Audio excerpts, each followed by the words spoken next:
and each light represents a listener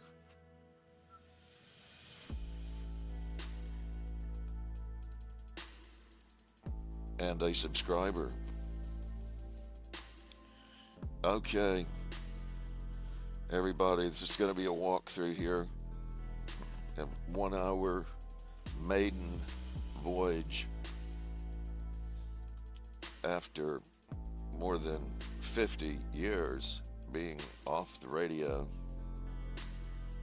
I finally had the chance to be on again. Oh my, truly. I've loved microphones since I was a kid, so I thought that would make a great theme for my YouTube channel. Cognitive dissonance. Something I've said in a classroom 10,000 times.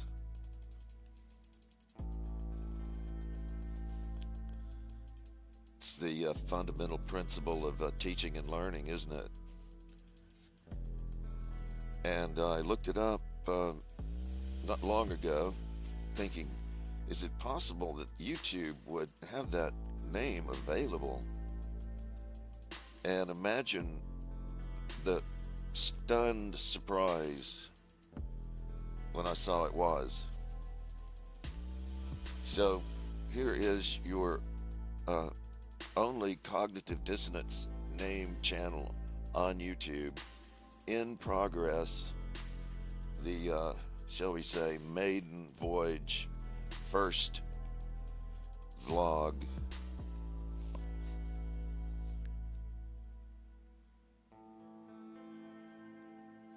And loved radio since I was a kid.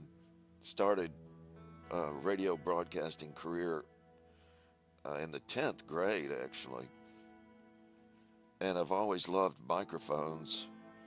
So I thought, what a great theme to select as many just works of art, stunning technological achievements.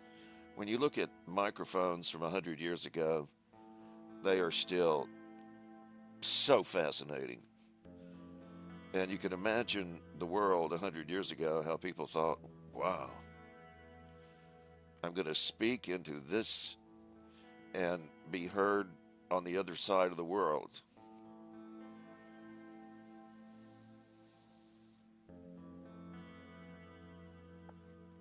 So I thought it would be a nice idea to feature each microphone 1 minute each and take a tour through history. And each 5 minutes feature a U.S. money denomination. George Washington being on the $1 bill, of course. Our famed greatest American hero, truly, of all time. Thomas Jefferson said of Washington, there was not a greater horseman in all the colonies than Washington. Imagine that. Not only was he bigger than everybody else, but he was a great athlete. Powerful, awesome American. So the first subscription offer is $1 a month. It makes it egalitarian. Anyone can join and jump in. But you're going to see as we move along here every 5 minutes, the increments will increase to the ultimate challenge at the end of the hour. Will leave you stunned. You'll be talking about it later today and in the days and weeks to come. Like there's this podcaster. Look at this subscription offer he has. But I'm sure someone will choose to join at these additional offerings just for the fun of it.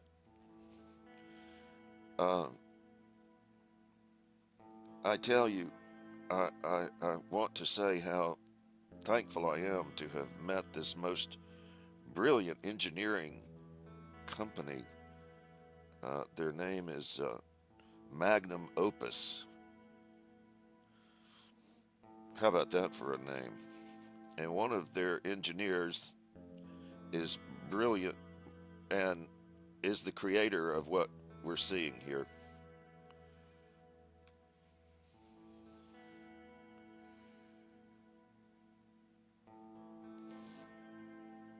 I got to direct it, but I watched her bring it to life.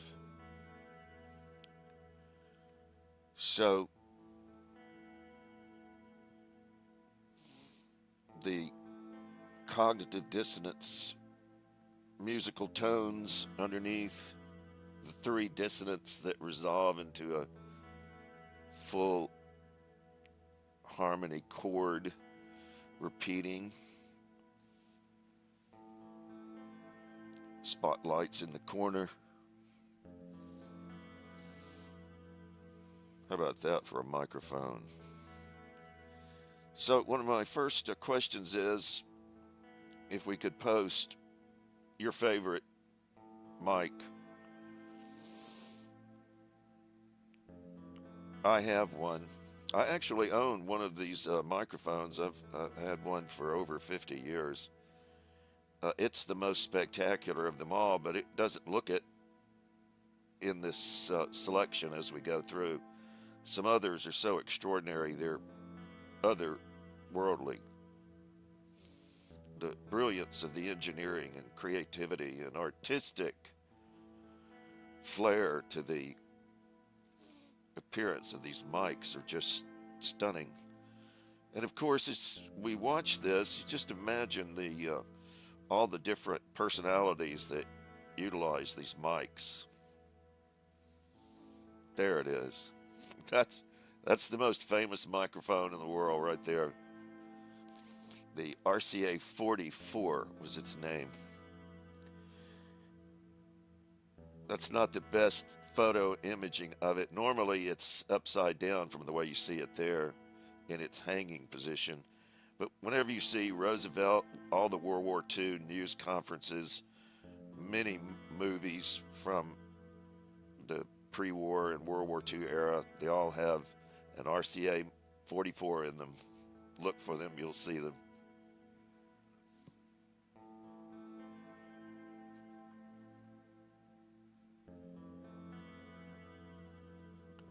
So the Magnum Opus Productions is, I just tell you, I've had the benefit of this incredible production from this company, and we'll talk about it more as we go along. So, how do you like this red and white blend of colors? That's an American flag red.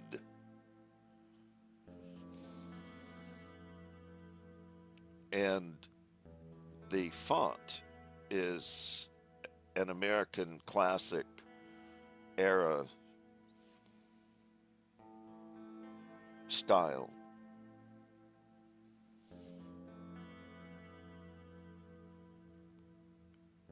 And the next denomination.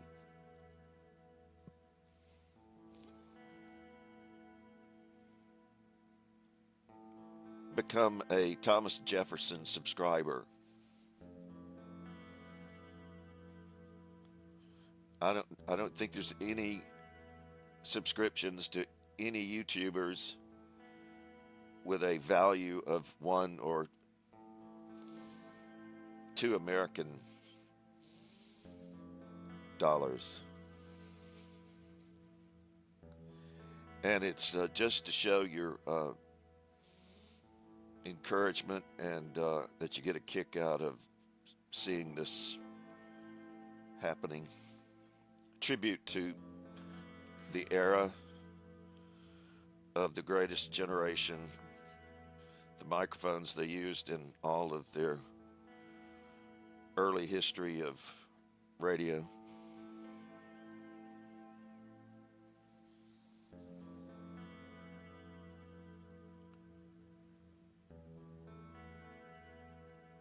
Of course, this podcast is politics and history, and trying to ask questions that I certainly haven't figured out, and I'm thinking everybody can help. That's the cognitive dissonance. It's actually the job of every teacher in every classroom to create cognitive dissonance. Not knowing something and being uncomfortable that they don't know it, but they want to know it. And that's the moment that starts that learning zeal, desire that carries us all our lives, really. Cognitive dissonance. Can you believe I own the YouTube name Cognitive Dissonance? It's too cool, too funny, too lovely, actually.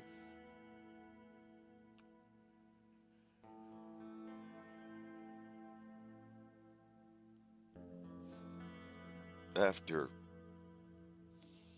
I secured the YouTube name, I turned and looked it up on a .com name, and it's available separately on a .com name for purchase. It's for sale if you're interested. Uh, they're selling that name for 45,000. So I just can't tell you how happy I was to know that the good idea to register it with YouTube was free for the thoughtful effort.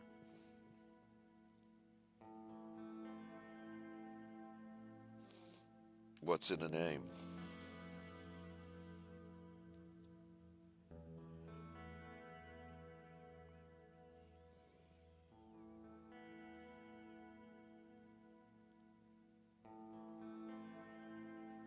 So that would be a good idea, I thought, as we add to the chat some way or another. I spent all day just trying to, with some expert techs, to get logged on, and 12 hours later finally succeeded.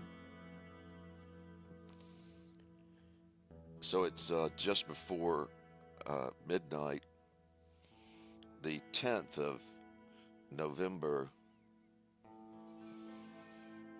the birth of the U.S. Marines is today. Thank God for the U.S. Marines.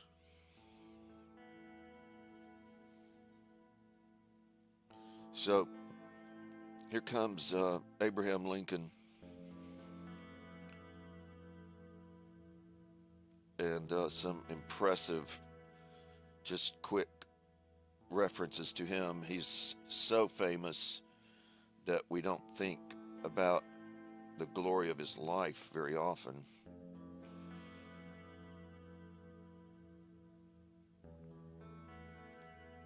And notice the floating in and out and around. Those are representing tens of thousands of subscribers. That's the creative thought on that everybody's kind of circling around in the world, listening, thinking about all our cognitive dissonance.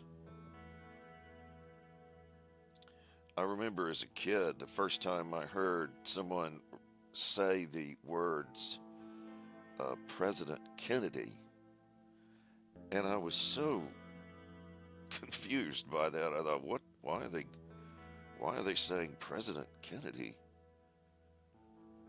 And it was just a kind of a lonely little question I had for some time, because I thought the word president just went with Eisenhower.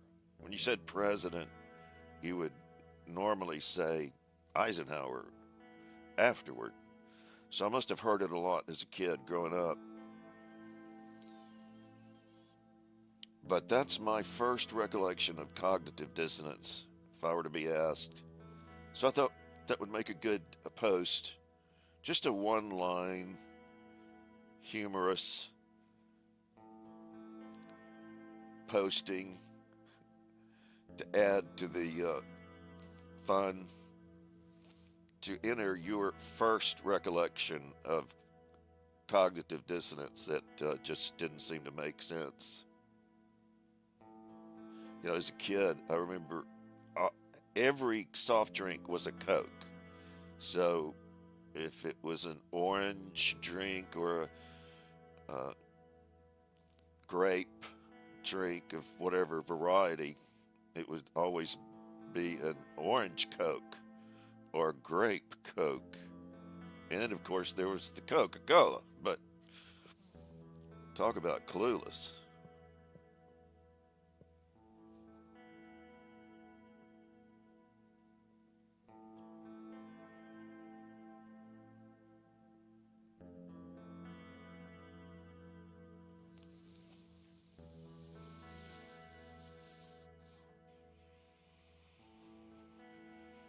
I wanted to mention before we get too far from the introduction, when you get a moment to scroll back again to the first minute of the enormous electricity that happens during that first minute. That's cognitive dissonance at a microscopic level. What's happening when we experience cognitive dissonance. And the brilliant creator of that segment, that video segment, is the creator of this channel, this production work, the Magnum Opus Productions. And I asked if that name be listed at the very end of the hour, in case you'd like to contact this most brilliant YouTube producer. I had no idea it was this much work, I'll tell you. When I started this project back in June, late May, early June, I thought this would take 3 days, maybe. And it turned into 5 months of editing and rethinking and reproducing and revisiting.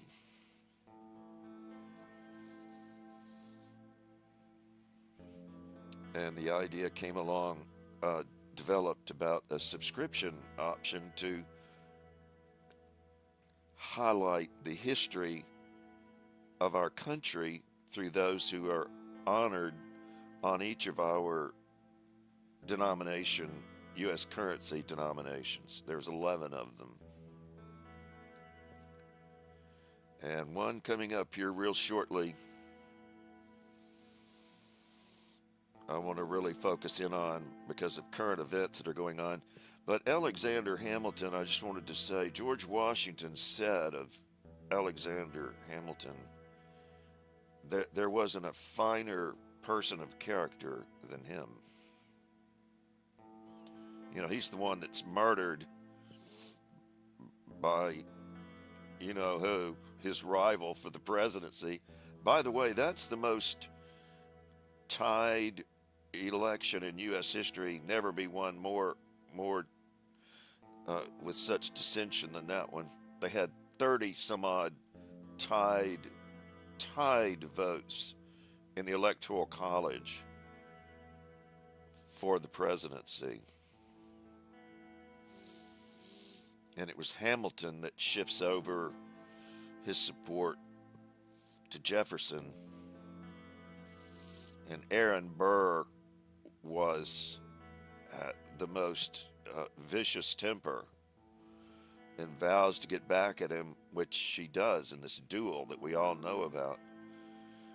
And the understanding was in a duel, you would, among men of such stature, that you would make the challenge to show your point of view, but never fire toward each other. It would be up in the air just to show the seriousness of the offense. But Aaron Burr committed a hideous crime that day, which cost him his place in history and infamy that will live forever, ending the life of Alexander Hamilton.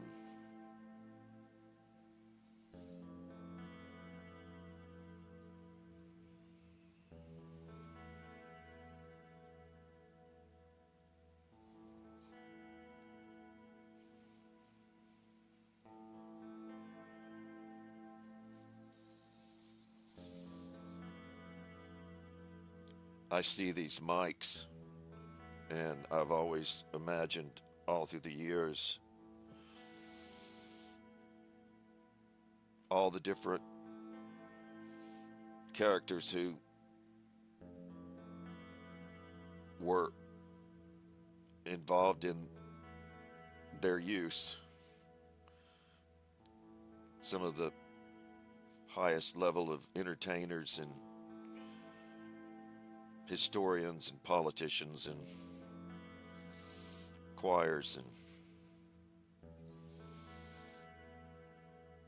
they are absolute works of art.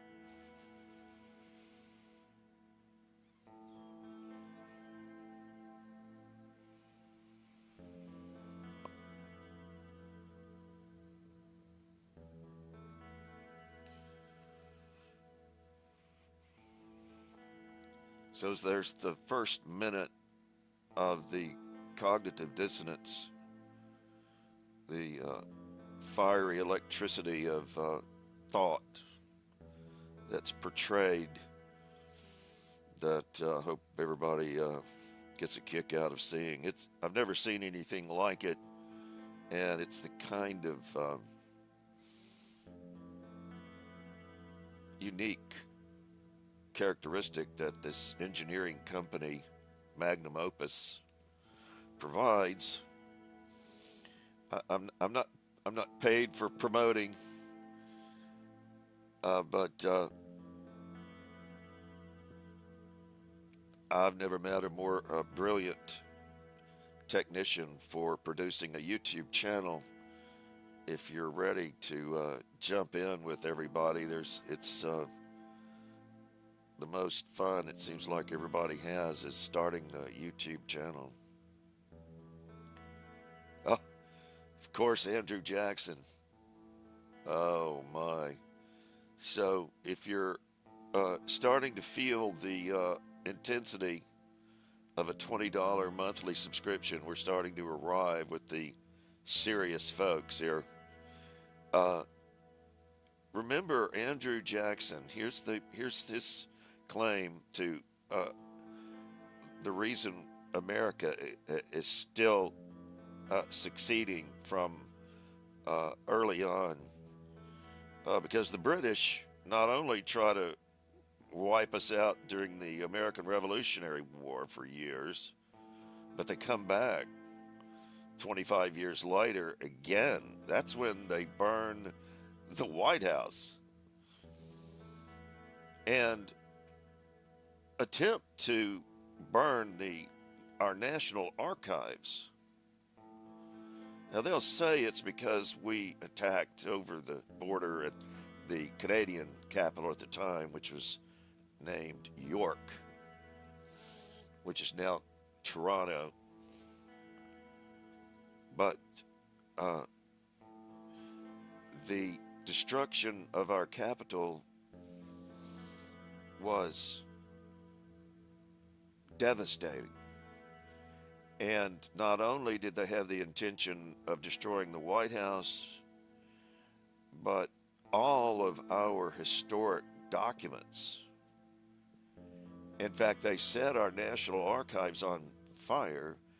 And one of the least reported historical stunning events of history that so few people seem to know about is, and you can do the research on the event, but there was, as this fire was in progress in Washington, the White House is burned, but as they attempt to burn the archives and the rest of our cherished historical documents, a tornado blows in from just with unimaginable intensity through Washington, D.C., and not only puts out the fire, but blew the entire ranks of the British forces and cannon and their entire uh, organized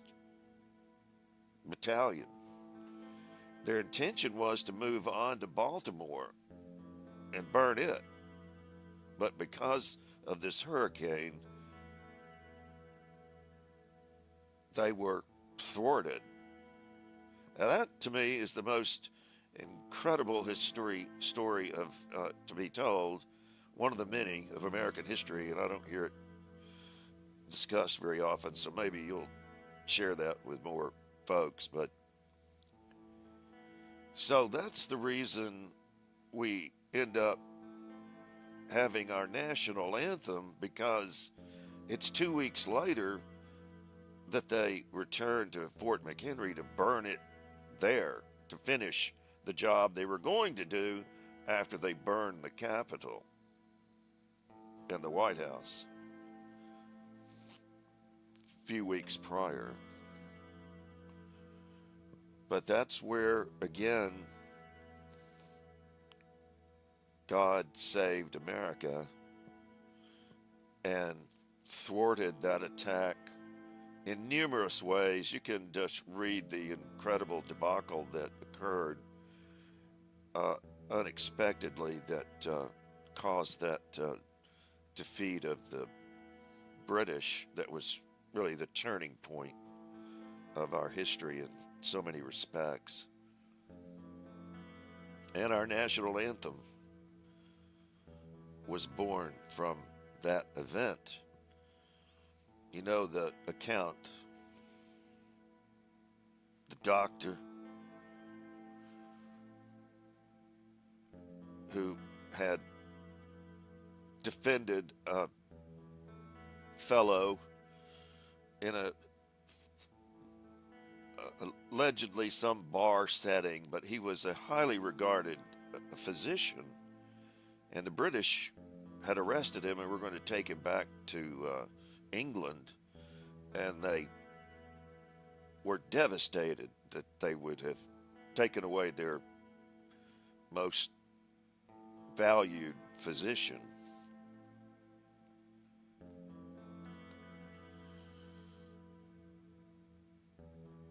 Which I'll come back to in a moment. Because here is Ulysses Grant, and you know,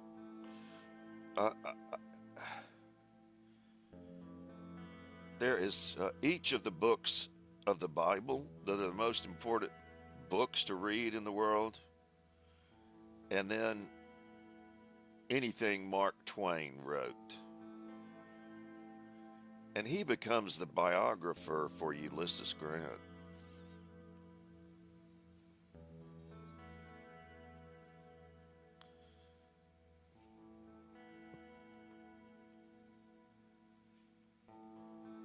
So this appeal to save the doctor that has been taken captive by the British offshore in one of those battleships that's bombing Fort McHenry there, where we get our national anthem. And they're wanting to send someone out to plead that they not take their good doctor. So it's the humble composer of our national anthem who they approach and say, will you please take the letter? Asking to release the good doctor.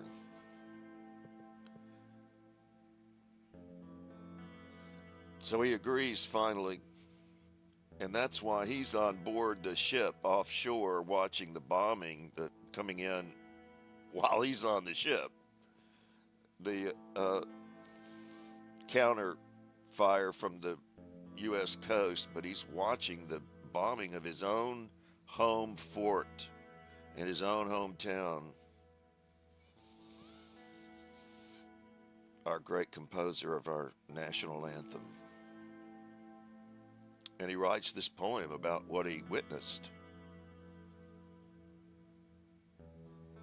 And he couldn't imagine this giant flag that they had put up. They wanted to be sure the British didn't miss where they were.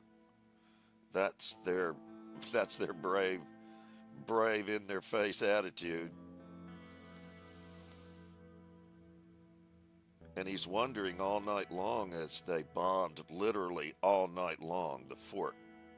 Wondered if the flag could have possibly survived.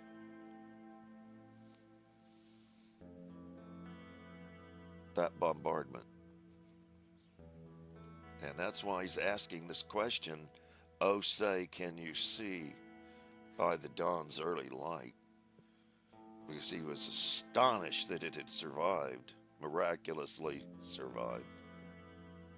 So he writes this poem, and some people began to read it and go, oh, this is the most impressive story.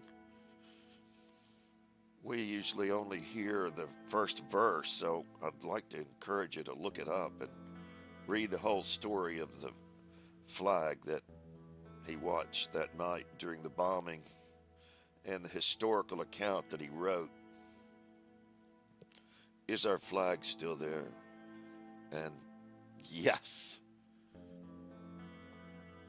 Thank God it is, it was. So some locals were so impressed with the poem, they wanted to apply it to music in some way, and so they located a song they were all familiar with, and it fit. The verses fit the music, and that's the background to our national anthem. And of course, America the Beautiful is another accepted national anthem.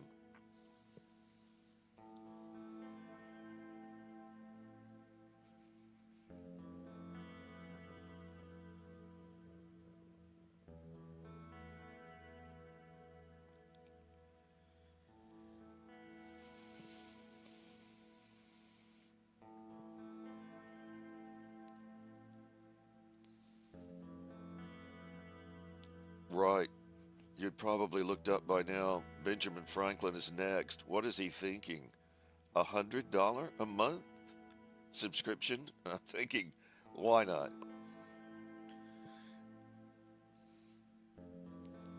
It's honoring Jefferson. It's something to brag about. You can tell your friends. I subscribed with the Ben Franklin subscription to Cognitive Dissonance. And they'll go, who is that? I hope they'll know soon enough.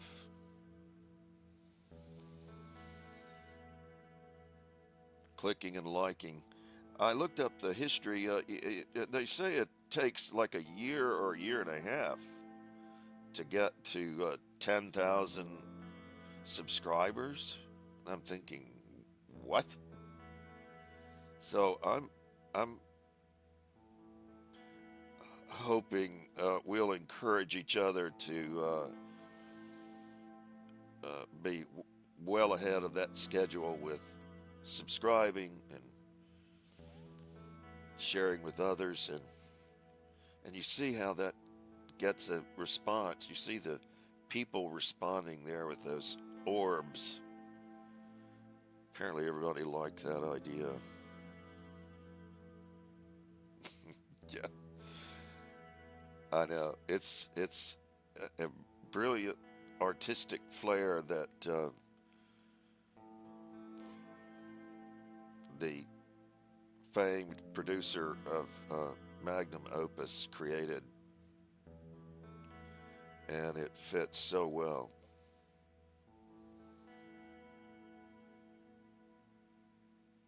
Imagining all the of us gradually joining and listening.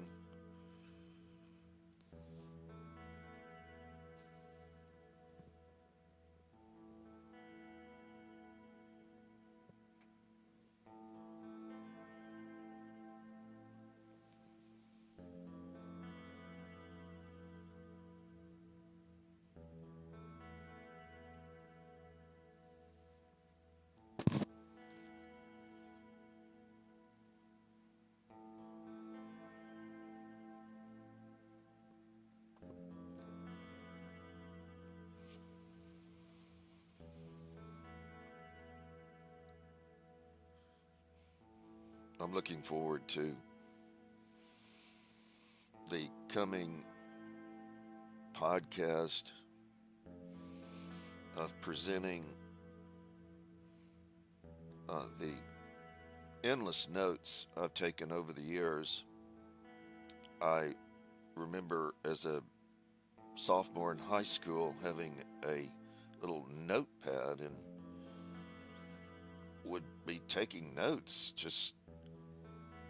And I began to notice, I thought everyone had a notepad, but I began to realize everybody didn't have a notepad.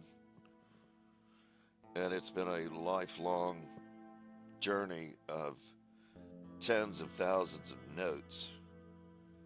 So I was just looking at my prep over the last few weeks and months, organizing some electronic data of notes I've gathered over the years, and there is a 10-volume set of notes that is just really a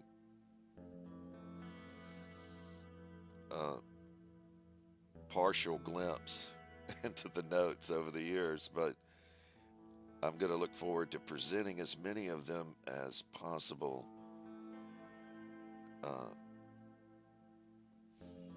Government, political science, questions. Why are things happening this way? And is everyone else or anyone else as curious as about the cognitive dissonance as I am?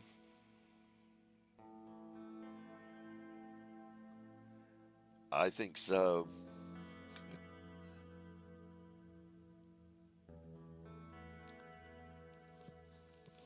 Okay, here's William McKinley and why he is so current as of today's topics in the headlines. The Supreme Court case that was just presented 2 days ago.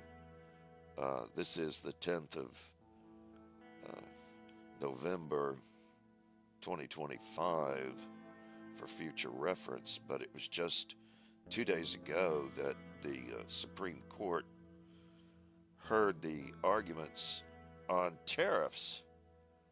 And I kept waiting for them to present the incredible history of McKinley's presidency. Even as a senator, he was passing tariffs as a senator and then as president more than any other president in history until now. And do the Google search. It's real easy. McKinley's tariffs, and it will list them. And it clearly characterizes his history as the cause for the United States of America becoming the richest nation in the history of the world. through those tariffs that he initiated. So when I heard the Supreme Court case the other day being presented, I kept waiting for one of the lawyers to be talking about McKinley and all that he accomplished for America with tariffs. And no, not a word. So I have to ask if you think it would be a good idea to contact your congressman and senator and call your favorite talk show and do your research and repeat what you've come to learn about the greatness of tariffs on behalf of America.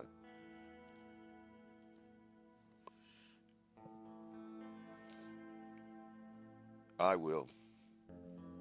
I've already called my 2 U.S. senators and Friday to let their staff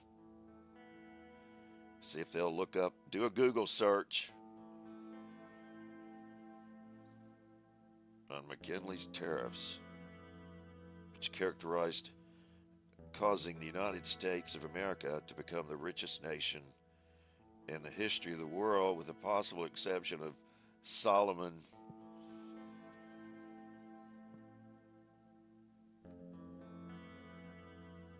and Israel.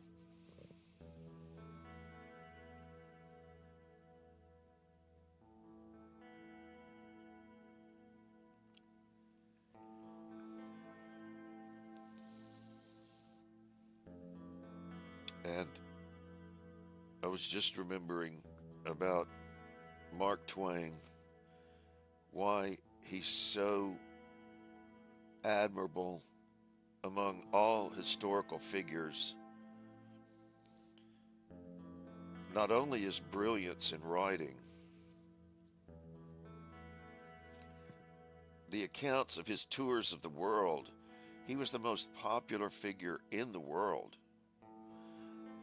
The houses of his and stadiums or settings where he appeared to speak were crowds beyond measure. And yet the most endearing quality is the love of his wife, Livy.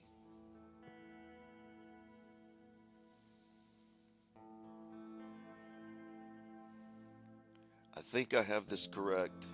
I didn't look this up, but it's something I've just remembered for years, so you guys can check this out. But he saw her picture in a locket of his business partner's brother, I think, and fell in love with her, seeing that image of her in the locket, and loved her through the rest of his life. The accounts of what he wrote in his biographies is like no other love story I've heard anyone write about, so you might enjoy reading about Mark Twain and Livy. How about that for an on-the-air microphone?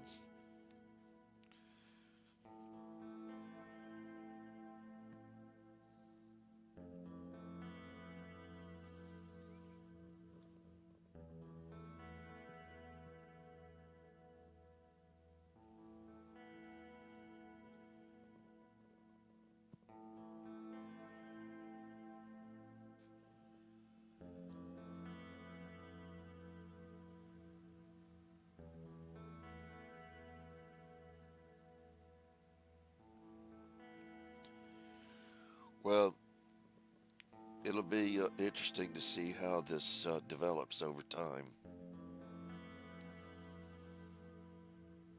Late at night, 10th of November, 2025, the maiden cognitive dissonance broadcast. And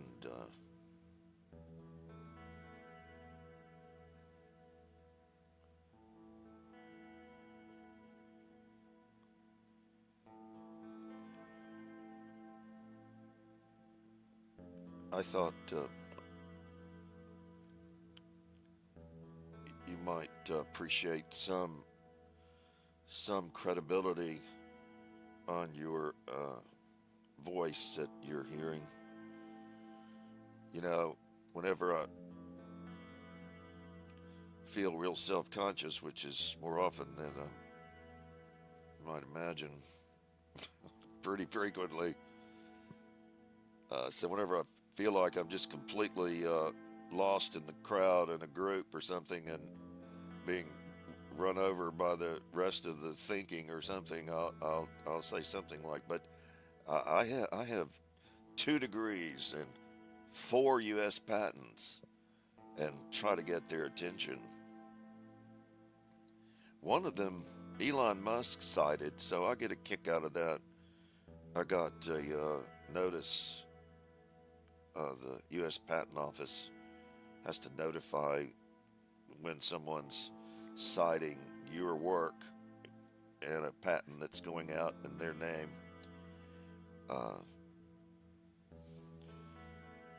And for the life of me, 3 other major aerospace companies have cited another. It's a bolt that won't vibrate loose. Yes, I know. People, I don't. That's another gift from God, truly. And there's just no other explanation for it. So many people have asked, "Are you an engineer?" And I go, "No, I just wanted to stop these from vibrating loose," which is the holy grail of screws and bolts. Supposedly, there's nothing that will stop them from vibrating loose. But I have a patent on the nut and bolt that will not vibrate loose.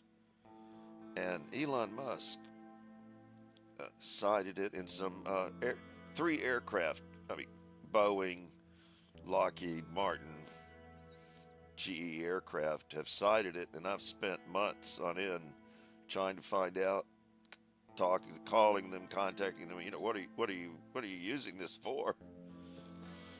I think it's on an airplane somewhere, but I can't find out. You would think that would be something that someone could figure out, but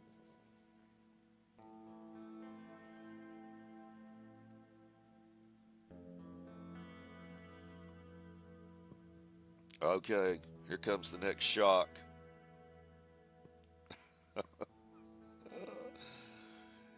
Oh,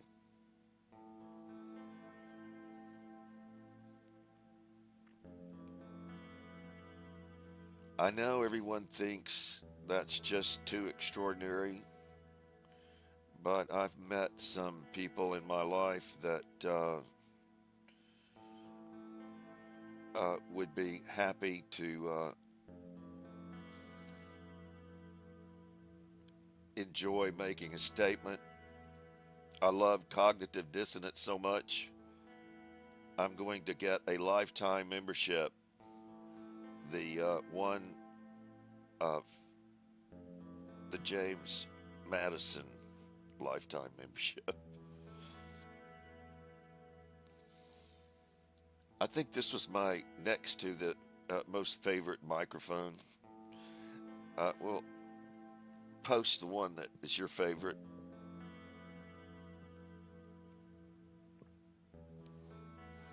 I'd love to see how ones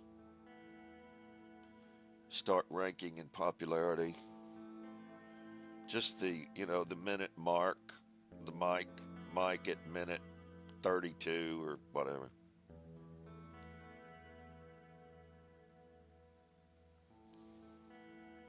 So I've succeeded in getting a couple of bills through a state legislature before, so know how inner political processes work. And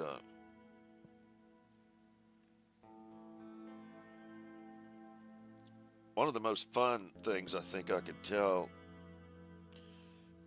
is, uh, I love history, and I'm watching an interstate exit, new exit being created here in the county on the interstate years ago. And I knew the name of the roadway was coming out to uh, our one of our most famous native sons, Douglas MacArthur Boulevard. And I thought, well, surely they'll name that exit for Douglas MacArthur. So I called them just to see. They said, no, we have rules for that. Can't we? No, it's going to be like 12th. And I'm getting, no. It's coming right out onto Douglas MacArthur Boulevard, for crying out loud. So it took 1 year. Long story short, they said, if you will get both mayors, both city councils, Chamber of Commerce, everybody to sign, we would like that out at the highway department.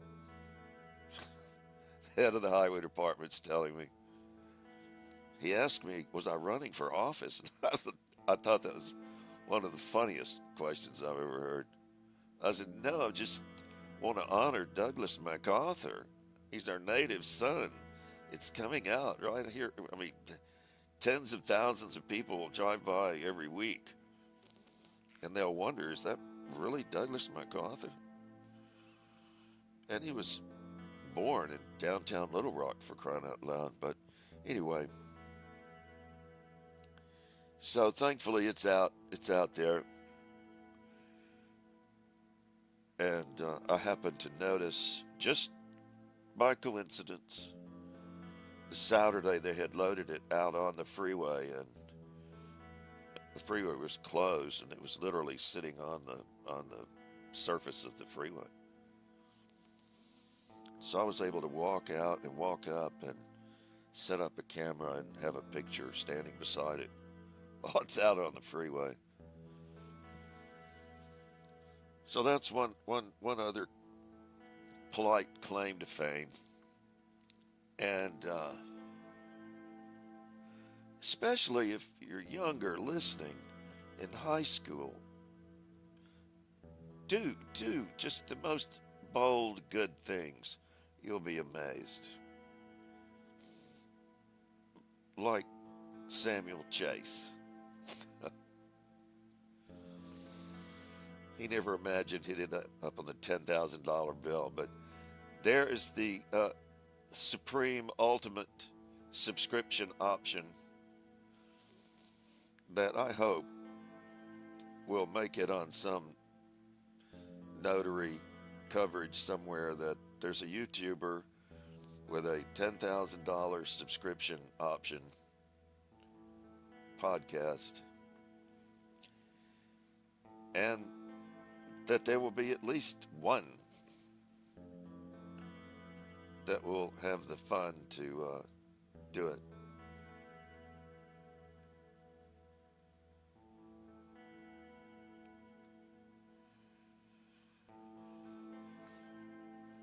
And then maybe my most fun conversational claim to whatever notoriety is skiing from the highest ski lift in the world, which happens to be in our glorious Rocky Mountains.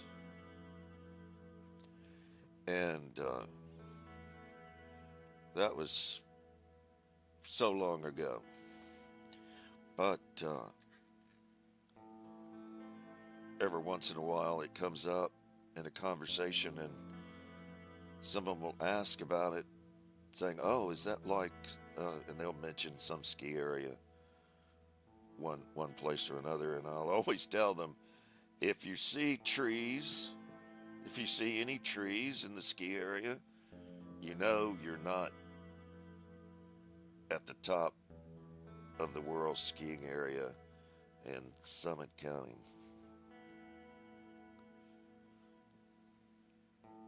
There are no trees. The growing season is too short. And it's just like they took chainsaws and cut the line of trees. It's so amazing. So skiing from the highest ski lift in the world will change your life if you want to be brave enough to give that a whirl. From the highest ski lift, when you come off, just for about 5 seconds, I like to tell people you can see California. You can see that far, seems like. Okay, here is this brilliant podcast creator. I just am seeing her company name rolling by. I requested that she post her brilliant credentials to be reached for other YouTubers wanting to produce their own channel. Something as brilliantly done as this. I mean, it is a work of art to me that I've enjoyed watching come into being. So there's the subscription options at the end, and getting ready for a concluding few moments.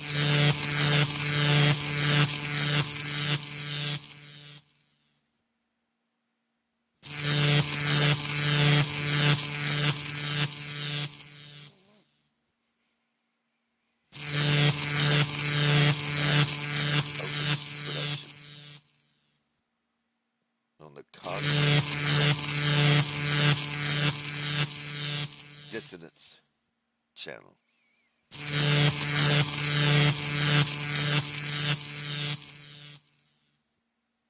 Subscribe.